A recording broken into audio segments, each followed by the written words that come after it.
We're here today at the WA State Seminar, and we're talking to the CEC, which is the Citizens Electoral Council. They're a federal political party, and they're having a talk today about the looming economic crisis. I'm here today with Robbie Barwick. He's the CEC Research Director. And Robbie, tell us a little bit about today's event here for the CEC in Perth. Well, this is our annual state seminar. We have a special guest, John Adams, who's come over from the East Coast with us. I'm from Melbourne. The theme today is that what are the policy solutions Australia must be implementing before there's an economic crash, because there is going to be an economic crash. And one of the things that we've spent here doing in the last few days is looking at the Perth property market. I think your Perth viewers would know the market's down quite a bit. Well, it is where Melbourne and Sydney are heading. And if what's happened in Perth was replicated across the rest of Australia now, we would have banks already in danger of failing right now. This is our concern. So we need to get policies in place before that happens. And we're a political party, the CEC, and the challenge is to get politicians to acknowledge there's a problem, because they don't want to do that. And in fact, all they're doing is coming up with ways to keep pushing up prices. But the prices of houses, if you keep pushing them up, attached to the prices is debt. And the debt is becoming unpayable. And that's what's going to cause the crisis. So that's what we're trying to address. Perth's had this problem started in 2014. The problem is growing on the East Coast.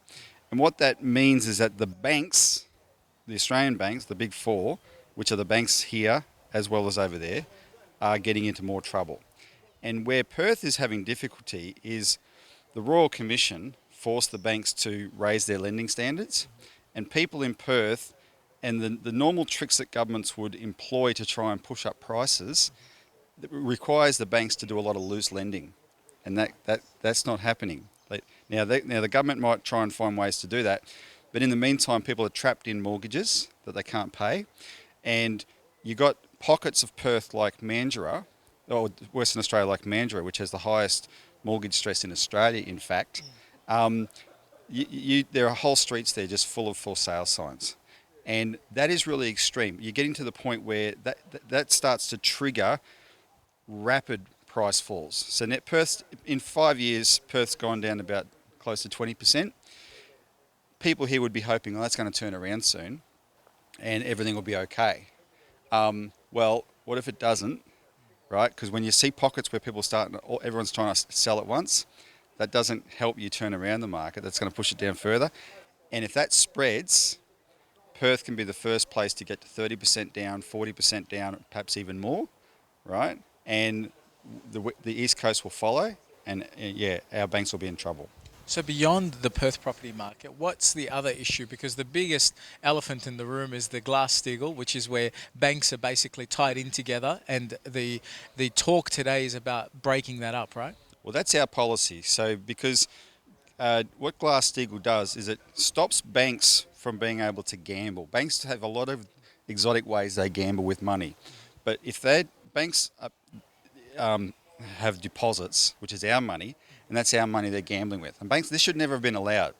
And for nearly 70 years in America, before deregulation, they had a policy that said banks with deposits aren't allowed to have anything to do with investment banking where the gambling takes place.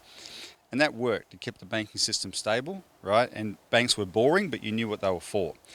It's because banks are lending so much on property in Australia because they get to gamble on those mortgages, like if you ever watch the movie The Big Short, etc. Right? So one of our policies, and our principal policy, in fact, our leading policy is let's break the banks up so they stop gambling. And then if they stop gambling, they can't do those kind of tricks. But you're going to have to, that doesn't solve the debt problem that's in the banks. We have to do other measures, we have to implement other measures to do that. Right, but while there's a process of reorganisation of the banking system, the debt has to be written down in many respects, etc. And you'll have a period of transition afterwards. Things can go back to normal, but without the banks going back to their bad habits. It's bad behaviour that caused the property prices to go up as fast as they did and high as they did in the first place. Now those prices are going down. It's the banks that are in trouble. If the banks start failing, we're all in trouble. Well, that's all we have time for. I'm Bas Tadros for Undercurrent.